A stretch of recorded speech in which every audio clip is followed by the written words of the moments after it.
asal Maluku Utara, Ternate, hanya satu istri yang punya anak satu. Nah, saudara yang terkasih, 2001 kalau nggak salah, saya berada di Jayapura, dan 22 tahun lamanya saya tinggalkan Jayapura. Dan hari kemarin saya bisa datang di Jayapura dengan damai sukacita dari Tuhan. Saya bersyukur Bapak Gembala dan Ibu Gembala mempercayakan hari ini untuk menyampaikan kebenaran firman Tuhan. Saya percaya ini bukan kebetulan, tapi semua karena anugerah Tuhan.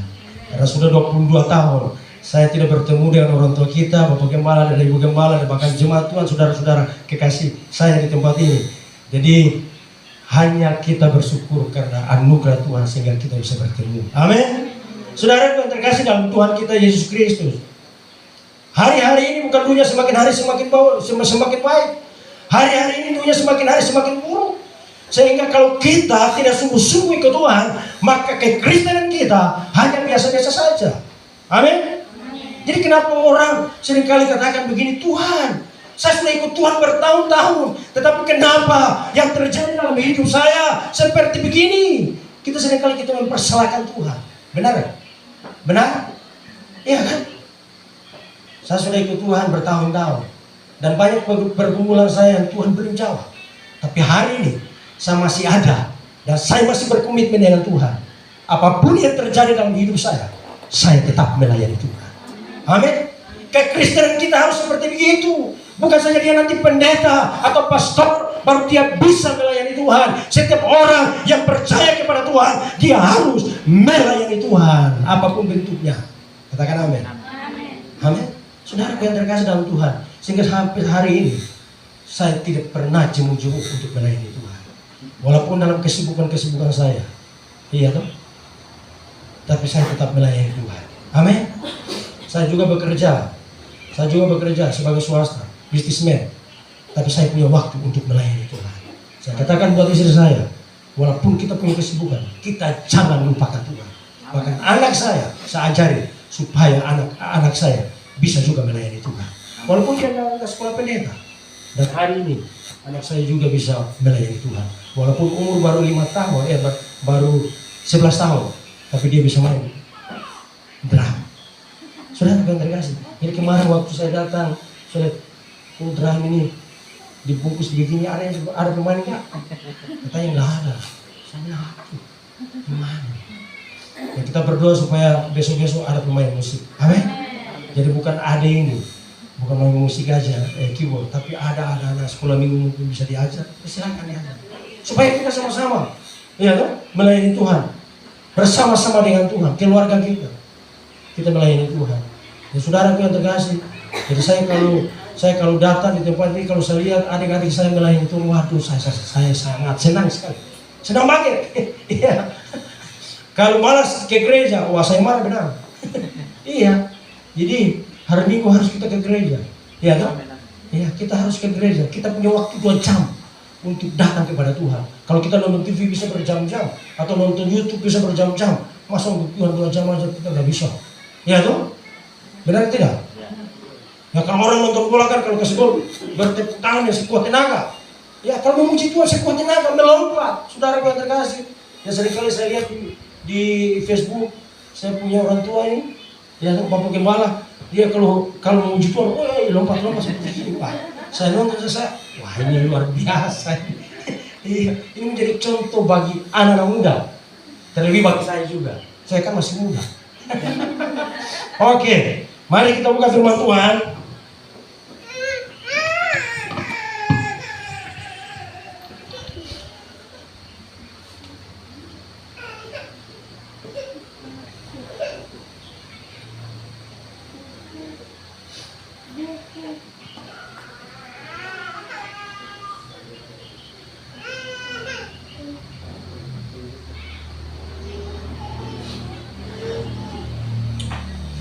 Ya, kita belajar dari seorang hamba Tuhan yang bernama Paulus.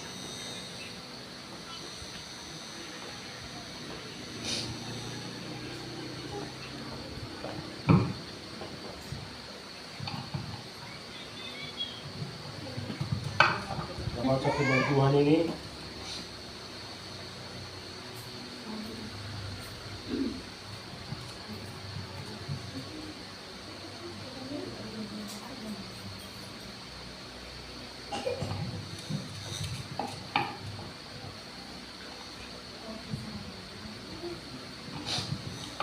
Dalam Injil dari Kisah Para Rasul, pada pasal yang ke-16 ayat yang ke-26. Nanti ada ayat-ayat yang lain lagi kita baca. Kisah Para Rasul pada pasal yang ke-16 ayat yang ke-26. Sudah dapat semua jemaat Tuhan? Amin. Kalau sudah dapat semua katakan amin. Kita baca firman Tuhan ini sekuat tenaga. Dan semua kan punya mulut, toh? Ada orang bilang begini, yang penting saya baca dalam hati. Salah. Harus baca keluar, ya toh? Supaya iblis dengar, begitu. Tapi kalau baca dalam hati nanti kita belum tahu. Apakah baca dalam hati? Yang tahu hanyalah saudara dengan Tuhan. Saya nggak tahu. Oke. Kisah Para Rasul pada pasal yang ke-6 ayat yang ke-26. Sama-sama kita baca. Hitungan yang ketiga. 1, 2, 3. Akan tetapi terjadilah gempa bumi yang hebat, sehingga sendi-sendi penjara itu goyah. Dan seketika itu juga terbukalah semua pintu dan terlepaslah belenggu mereka semua. Amin. Saudara yang terkasih dalam Tuhan kita Yesus Kristus, kita melihat dari latar belakang dari Paulus, saudara yang terkasih. Dia yang tadinya Paulus yang tadinya dia seorang pembunuh, saudara yang terkasih. Dia suka membunuh orang-orang percaya, hamba-hamba Tuhan, orang-orang Kristen. Tetapi kita melihat di pembacaan ayat-ayat ini, saudara yang terkasih, dia diubahkan oleh Tuhan. Jadi paling penting, perjumpaan kita dengan Tuhan akan merubah hidup saudara dan saya. Amin. Amin. Jadi kalau kita ke gereja, kita harus berjumpa dengan Tuhan. Bukan kita berjumpa dengan satu sama lain. Nah itu poin yang keberapa gitu. Tapi yang terutama, kita harus berjumpa dengan Tuhan. Sehingga waktu ketika kita datang, tidak sama seperti ketika kita pulang. Kita pulang pasti bawa berkat. Ya toh? Kenapa? Kita berjumpa dengan Tuhan. Mungkin engkau katakan begini, saya nggak lihat Tuhan itu. Bagaimana saya berjumpa? Saya mau bilang, waktu engkau nyanyikan pujian penyembahan, engkau merasakan ada sesuatu. Itu Tuhan hadir. Amin. Engkau merasakan ada salam damai sejahtera. Di situ Tuhan hadir. Amin. Amin. Ya. Berapa banyak yang hari ini merasakan bahwa Tuhan hadir di tempat ini? Lambaikan tangan bagi Tuhan. Amin. Saya percaya karena firman Tuhan berkata, di mana dua ekor berkumpul dalam nama Tuhan, di situ Tuhan hadir. Amin. Ya. Jadi Tuhan hadir. Jadi Rasul Paulus ini yang tadinya saya katakan bahwa dia seorang pembunuh, Tuhan rubah dia menjadi pelayan Tuhan dan pemberita Injil. Saudara yang terkasih, nanti kita akan lihat dia punya talenta yang luar biasa, saudara yang terkasih. Saya baca sekali firman Tuhan ini. Akan tetapi terjadilah gempa bumi yang hebat, sehingga sendi-sendi penjara itu goyah, dan seketika itu juga terbukalah semua pintu dan terlepas belenggu mereka semua. Saudara yang terkasih, waktu saudara dan saya mungkin ketika waktu kita menghadapi masalah, waktu kita mengalami problema besar, mungkin kita nggak bisa memuji Tuhan. Iya toh? Mungkin kita nggak bisa memuji Tuhan. Kita mau nyanyi juga, pemimpin pujian sampai sudah lompat kita di bawah. Gak mau tepuk tangan. Iya tuh, karena apa? Ada masalah.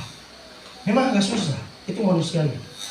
Tapi hari ini saya mau katakan bagi kita, waktu kita mendapat masalah, mungkin ada masalah besar, masalah kecil, tetapi kalau kita punya Tuhan, kita percaya bahwa Tuhan kita yang berkuasa, maka saya yakin kita harus memuji Tuhan sungguh-sungguh. Amin. Paulus, dia punya masalah yang besar. Saudara yang terkasih, ini hamba Tuhan loh. Dia punya masalah yang besar. Dia ditangkap dan dimasukkan ke dalam penjara. Bukan gampang, saudara. Orang baru ditangkap aja sudah bisa, aduh gimana ya. Tapi Paulus, ya sudah, masukkan aja ke dalam penjara, nggak apa-apa. Ya. Tapi kita lihat, di dalam penjara pun, dia memuji Tuhan. Amin. Artinya, apapun masalah kita harus tetap memuji Tuhan. Karena di dalam puji-pujian ada kuasa. Ada kuasa Tuhan. Jadi ketika kau menyanyikan pujian sungguh-sungguh dengan baik, maka saya percaya segala ikatan apapun yang ada dalam diri saudara akan terlepas. Belenggu penjara terlepas. Sudah terlepas. Banyak kita punya masalah. Saya juga punya masalah. Tapi kalau hari ini saya masih berdiri, saya tidak melihat masalah saya. Saya melihat Tuhan saya yang luar biasa. Kalau saya melihat masalah, saya mungkin nggak sampai hari ini ada. Ya. Semua kita punya masalah. Baik anak kecil, baik anak muda. Apalagi masalah jodoh. Iya toh? Sudah umur 30 sekian, ini jodoh saya di mana? Itu masalah. Iya toh?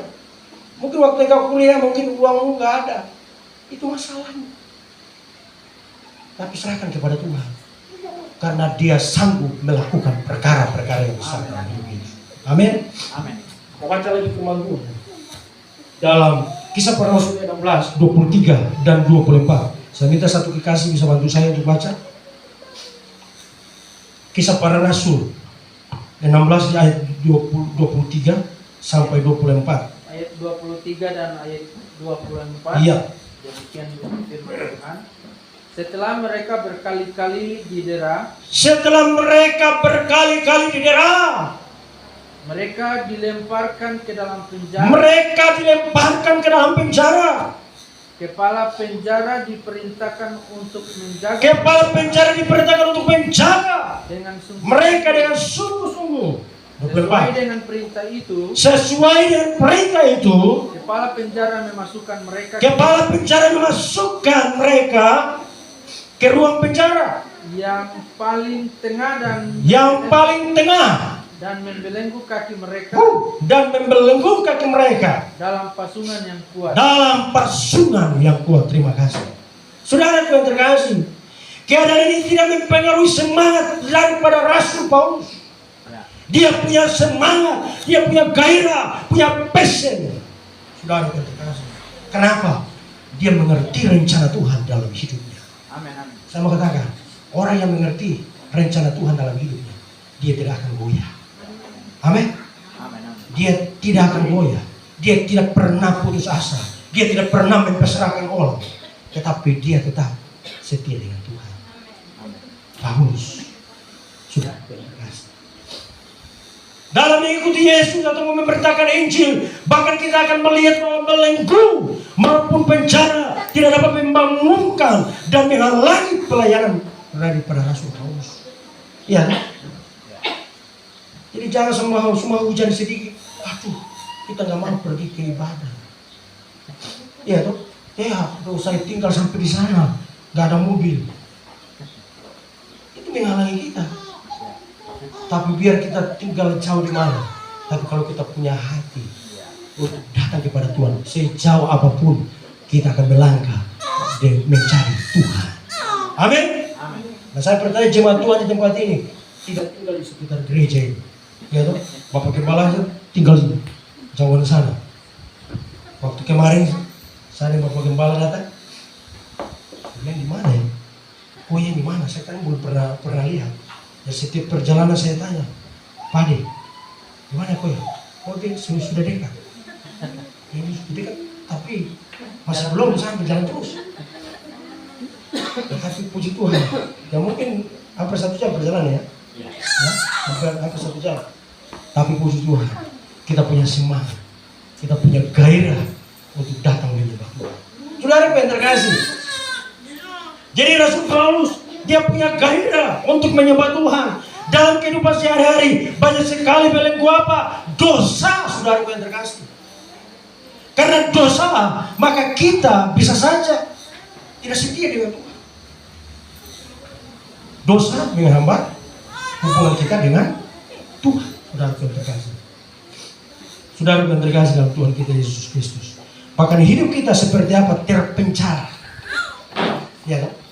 Ada masalah, kayaknya ini kayak saya dipenjara gitu. Iya. Sehingga kita merasa bahwa kita tidak sanggup lagi berbuat apa-apa. Pengharapan hilang, saudara yang terkasih. Keadaan maupun kondisi yang dialami. Tetapi Rasul Paulus tidak seperti itu. Walaupun dia dibelenggu, dia dimasukkan di dalam penjara, di ruangan paling tegak, tapi dia tetap bersuka cita. Amin.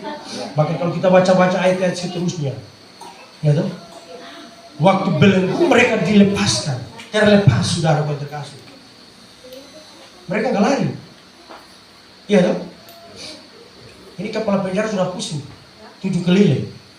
Mungkin kepala penjara pikir, wah ini narapidana sudah lari, narapidana kelas kakap, ini sudah lari. Tapi apa? Diam-diam dia bersama rekannya. Siapa? Silas. Kepala penjara sudah pusing. Ini pasti mereka sudah melarikan diri. Coba kalau sekarang penjara yang sekarang ini, kalau misalnya begitu, misalnya contoh gempa bumi lalu semua tembok-tembok runtuh, pasti apa? Melarikan diri kan? Itu pasti. Tapi Rasul Paulus dan Silas tidak. Tidak, saudara. Rasul Paulus dia katakan, kami masih ada di sini. Coba ya, itu keren, saudara. Keren nggak? Keren. Dan apa? Waktu ketika kepala penjara melihat itu, dia langsung gemetar. Roh Kudus jamah. Jadi bukan nama Tuhan dipermalukan, tapi nama Tuhan dipermuliakan. Sehingga kepala penjara itu, apa dia? Mengenal dan menerima Tuhan sebagai Tuhan dan Juru Selamat pribadi. Jadi bukan dia saja yang diselamatkan, tetapi keluarganya juga diselamatkan oleh Tuhan. Ini Rasul Paulus, saudara. Pelayan Rasul Paulus. Saudara yang terkasih dalam Tuhan kita Yesus Kristus. Tetapi keadaan ataupun masalah yang terjadi tidak boleh menghalangi kita untuk tetap setia dalam Tuhan. Jangan sampai kondisi tersebut justru membelenggu, bahkan memenjarakan hidup saudara dan saya, sehingga kita tidak dapat berbuat maksimal bagi apa? Nama Tuhan. Jadi kita tidak bisa maksimal.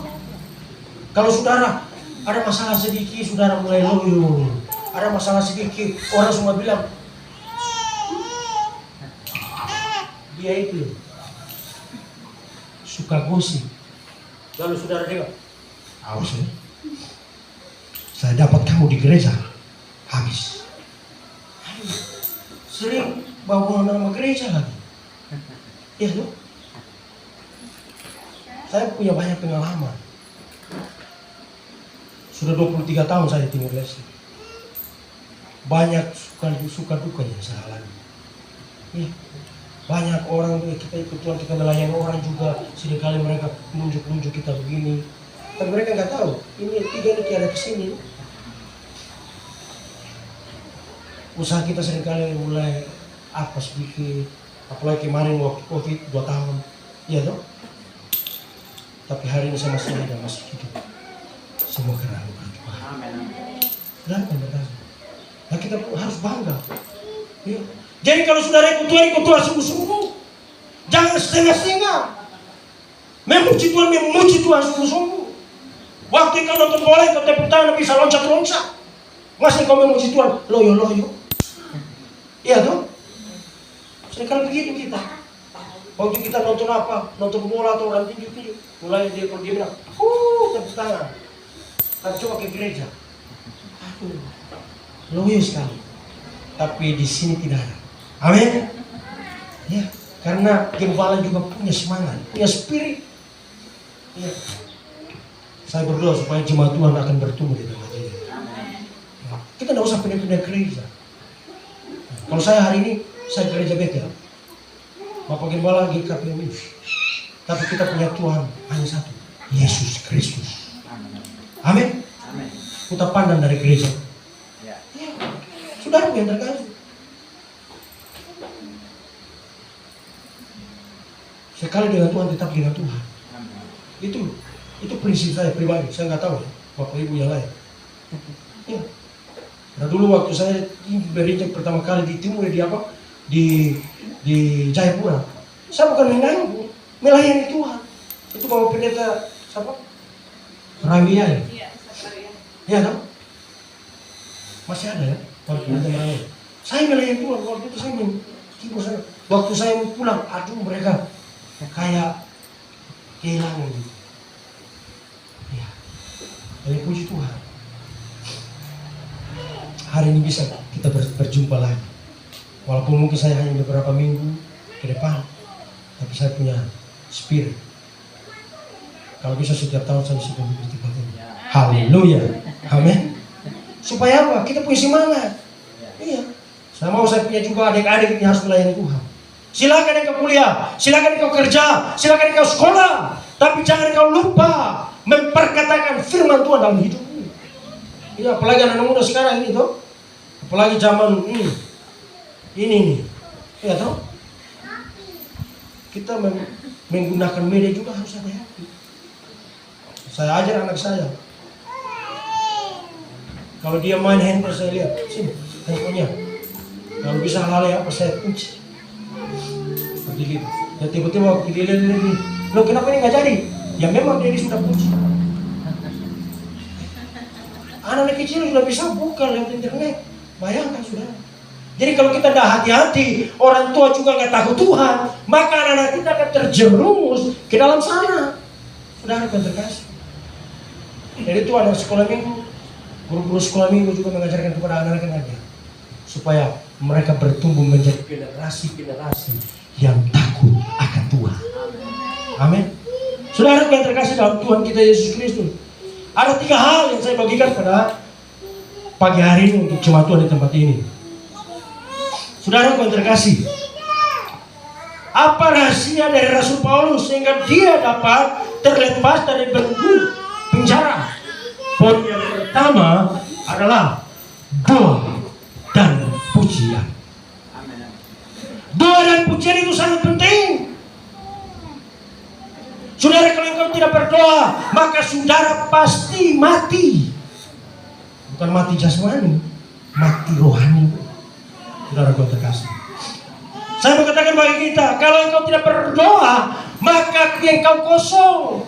Engkau tidak akan bergairah. Engkau tidak punya semangat, saudara kau terkasih. Tapi kalau punya hubungan intim, berdoa setiap waktu, saya percaya ada kuasa Tuhan yang Tuhan berikan bagi hidup saudara dan saya. Pujian penyembahan itu penting, saudara kau terkasih. Waktu engkau memuji, saya percaya Tuhan hadir. Saudara yang terkasih, coba kita angkat pujian, bisa ada yang bisa.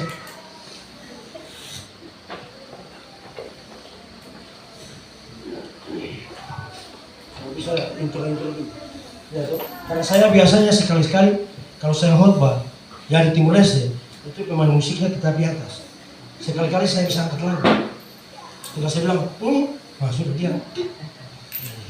Jadi ada di situ aja. Nggak bisa memainkan. Dia tidak usah pakai program, langsung. Itu juga tidak apa-apa.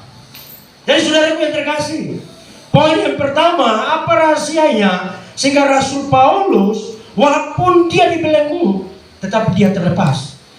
Yang pertama adalah karena doa dan puji-pujian. Jadi waktu ketika Rasul Paulus memuji Tuhan, dia berdoa, dia punya hubungan intim dengan Tuhan. Saya tidak tahu berapa kali Paulus menyembah Tuhan, berapa kali Paulus dia berdoa kepada Tuhan. Karena Alkitab tidak menjelaskan bahwa Paulus dia berdoa misalnya contoh 7 kali. Tidak. Tetapi kalau Daud dijelaskan dalam Alkitab, Daud berdoa 7 kali dalam sehari. Saudaraku yang terkasih. Tetapi Paulus tidak. Tetapi doa dan puji-pujian itu sangat penting dalam kehidupan kekristenan kita. Waktu ketika kita berdoa, waktu ketika kita memuji, maka kuasa Tuhan ada dalam hidup saudara dan saya. Maka engkau sendiri bergairah kepada Tuhan, menyembah Tuhan. Amin. Saudaraku yang terkasih dalam Tuhan kita Yesus Kristus. Tetapi kira-kira tengah malam Paulus dan Silas berdoa dan menyanyikan puji-pujian kepada Allah, dan orang-orang hukuman lain mendengarkan mereka. Ini saudara, lewat kehidupan Paulus dan Silas, waktu ketika mereka berdoa, memuji Tuhan, menyembah Tuhan, orang-orang yang ada di sekitarnya, mereka menerima Tuhan dan Juru Selamat pribadi mereka. Amin.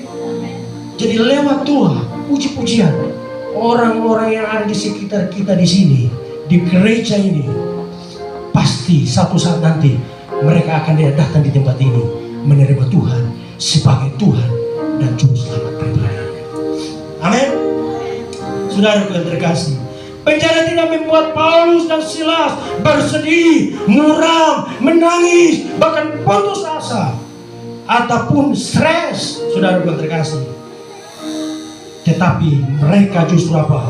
Menaikkan doa dan puji-pujian. Saudara yang terkasih, tidak menjadi alasan Paulus untuk berhenti berdoa atau memuji Tuhan.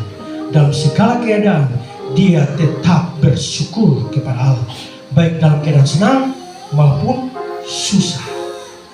Baik, tetapi seringkali kita, kalau kita waktu kita punya duit banyak, kita senang, kita happy.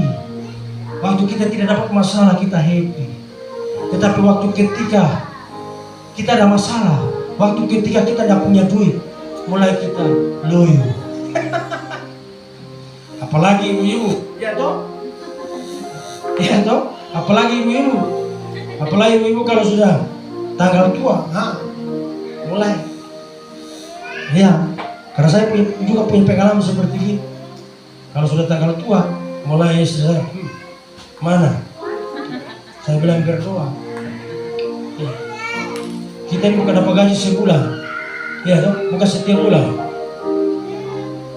Namanya kita bisnis itu kan ada waktu-waktunya kita apa? Tetapi ada waktu-waktunya Tuhan apa kita.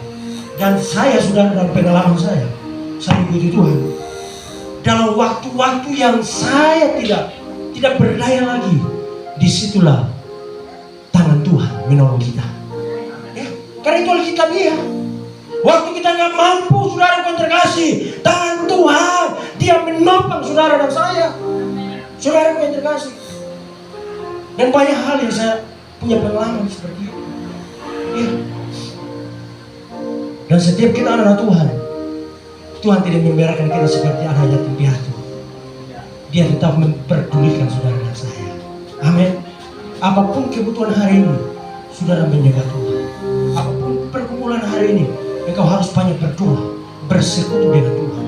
Saya percaya lambat atau cepat janji Tuhan akan digenapi dalam hidup saudara dan saya. Amin. Saudara yang terkasih dalam Tuhan kita Yesus Kristus. Puji-pujian yang dinaikkan akan membawa kekuatan bagi hidup kita.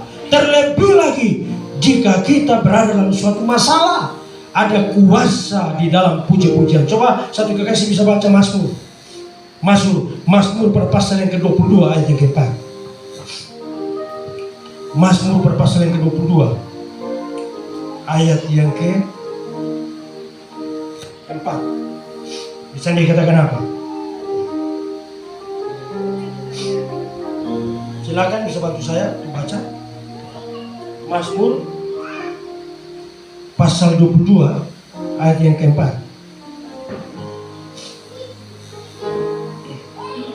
Mazmur 22 ayat yang ke-4. Iya.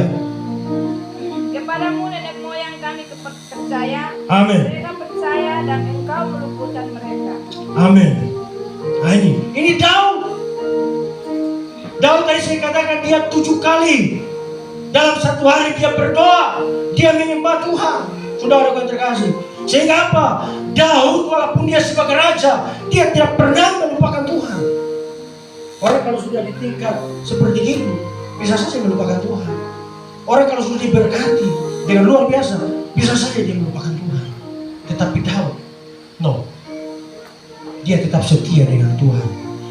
Aku punya Tuhan besar yang telah berjanji dan sanggup menggenapi imanku bersepakat percaya kuasanya, ku terima sekarang kemenangan sekali lagi katakan sungguh-sungguh aku punya Tuhan.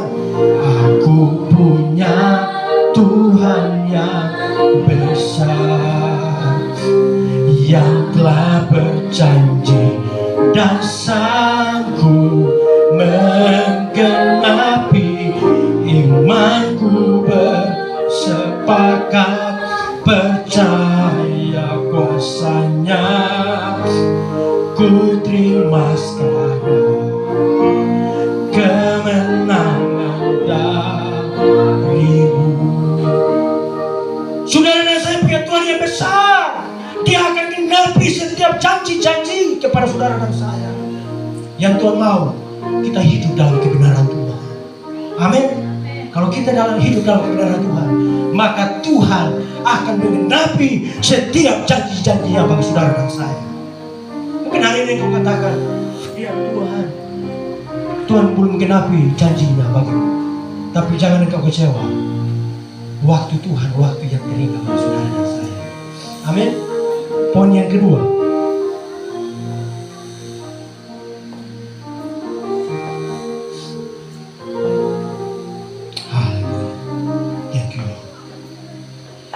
poin yang kedua, mempererat hubungan dengan Tuhan. Coba baca satu kekasih lagi dalam Filipi 3 ayat 10 dan 11.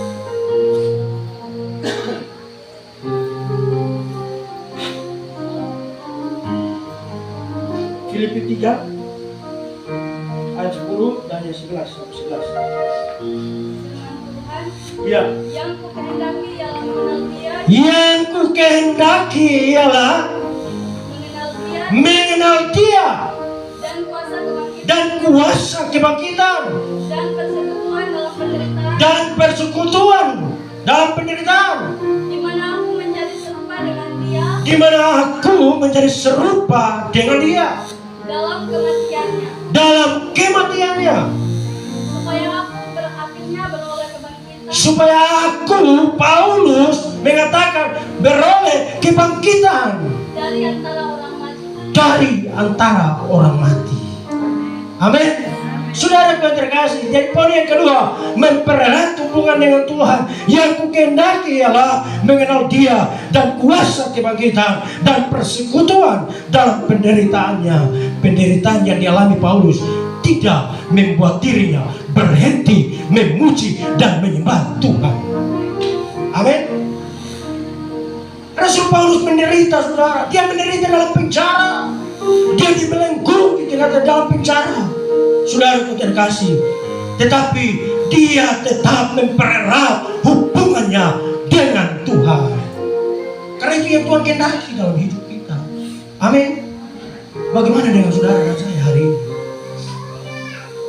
Saudara terkasih, Paulus tahu bahwa pengenalan akan Tuhan merupakan suatu hal yang melebihi segalanya. Ayo. Pengenalan akan Tuhan melebihi segalanya. Amin. Saudara yang terkasih, itu yang terpenting. Kalau engkau kenal siapa yang kau menyembah, maka saya percaya pasti engkau banyak berdoa. Pasti engkau suka memuji Tuhan. Amin. Tapi kalau orang yang tidak kenal Tuhannya, siapa yang dia menyembah, itu paling bolong-bolong. Ya, atau nggak pernah.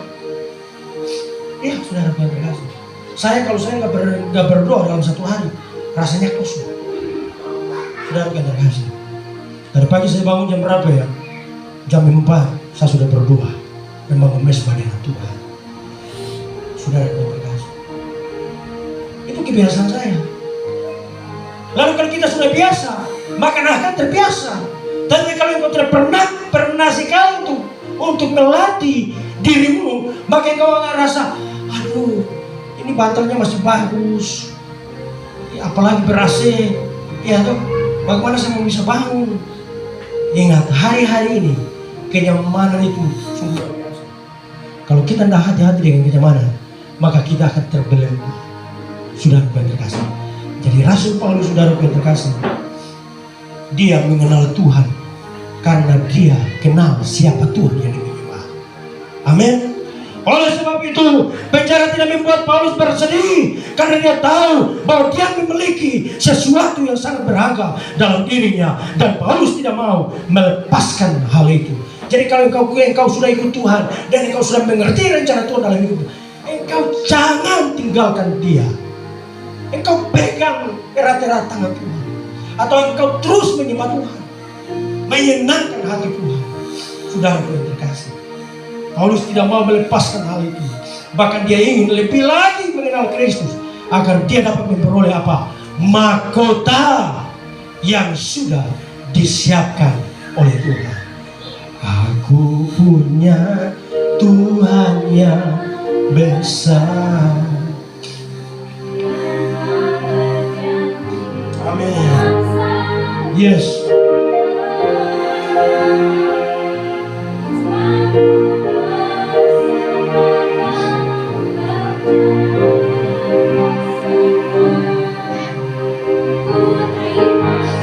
Amin. Haleluya.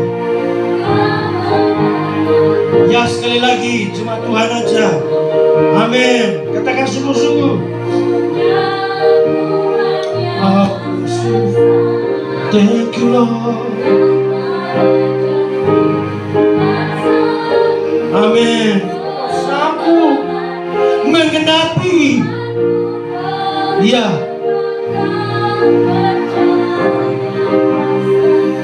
Amin. Kemenangan yang besar. Amin.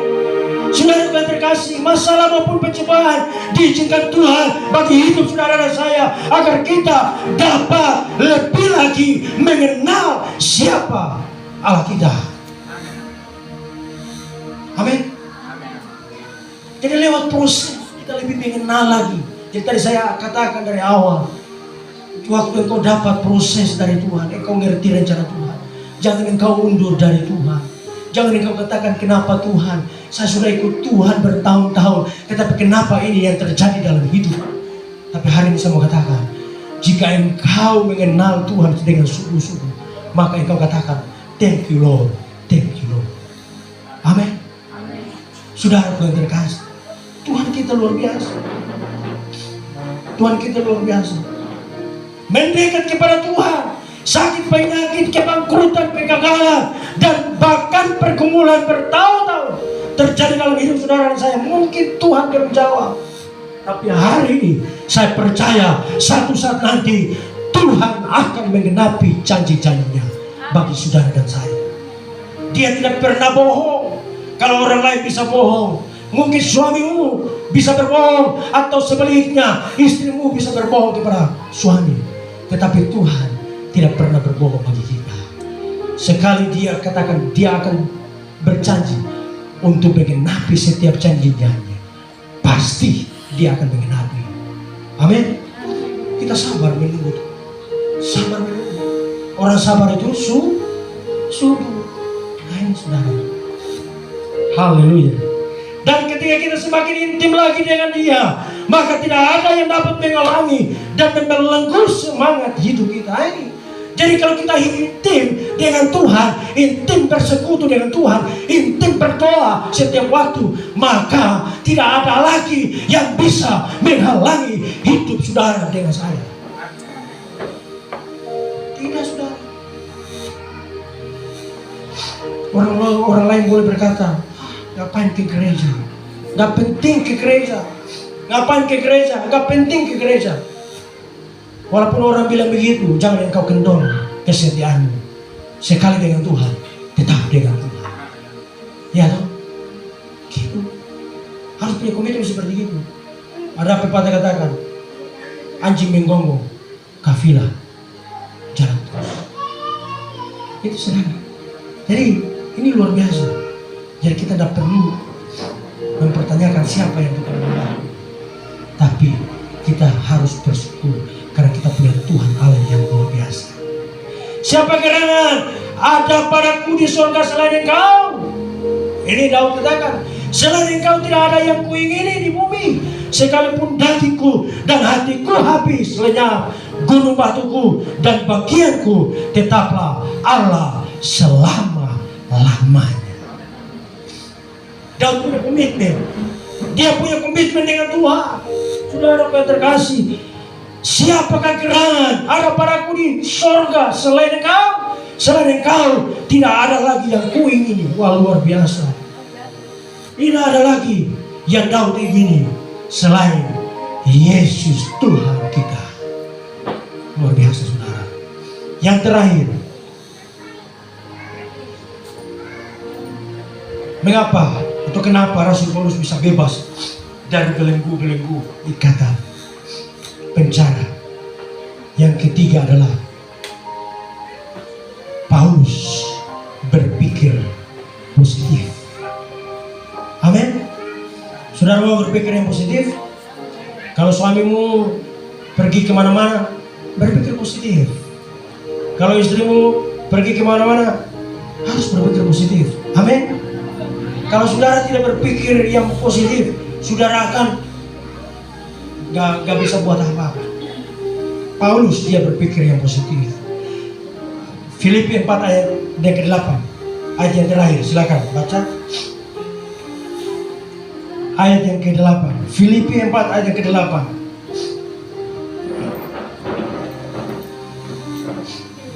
Baca, silakan bantu saya.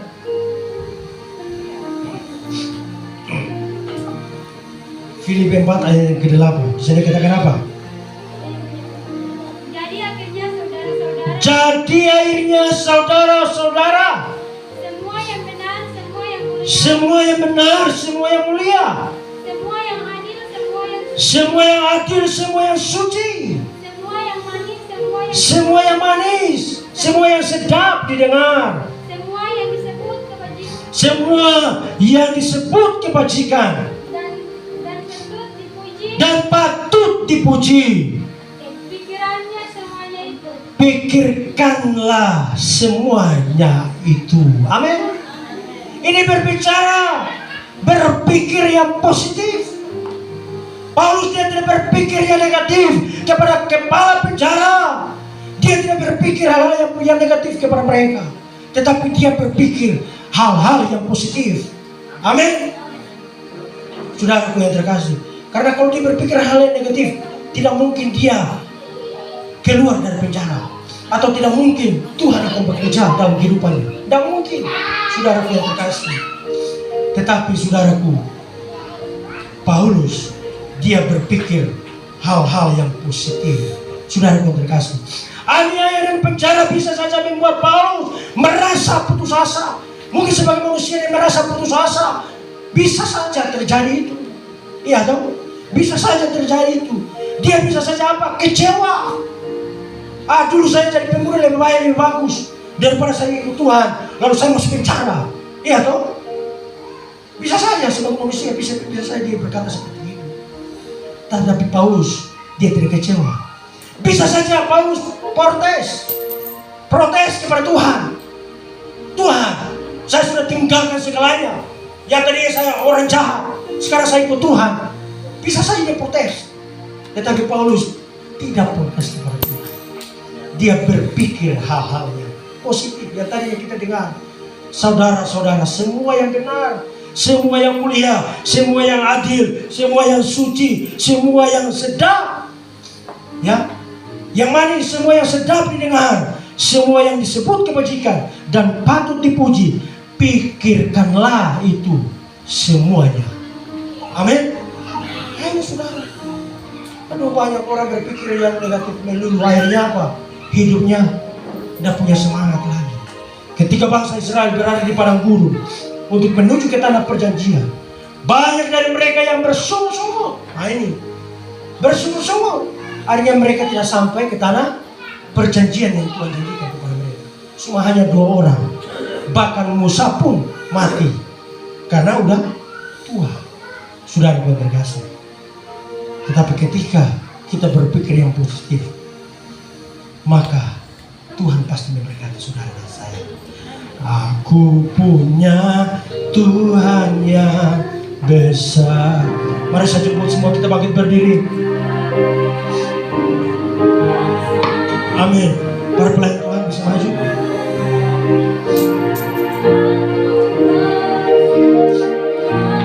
Percaya kuasanya, ku terima sekarang kemenangan dah. Mari sekali lagi, sungguh-sungguh katakan, aku punya Tuhan yang besar, yang telah berjanji dan sanggup menggenapi. Imanku bersepakat, percaya kuasanya, ku terima sekarang kemenangan dah. Ya, sekali lagi harus sungguh-sungguh. Aku punya Tuhan, benar Tuhan, kami punya Tuhan yang besar, yang telah berjanji menggenapi. Oh, amin. Imanku bersepakat, kuasanya, ku terima sekarang kemenangan, kemenangan. Ya, sekali lagi. Oh, aku punya Tuhan yang besar. Saya mengundang ibu kembali untuk kebenaran firman Tuhan itu sudah mulai.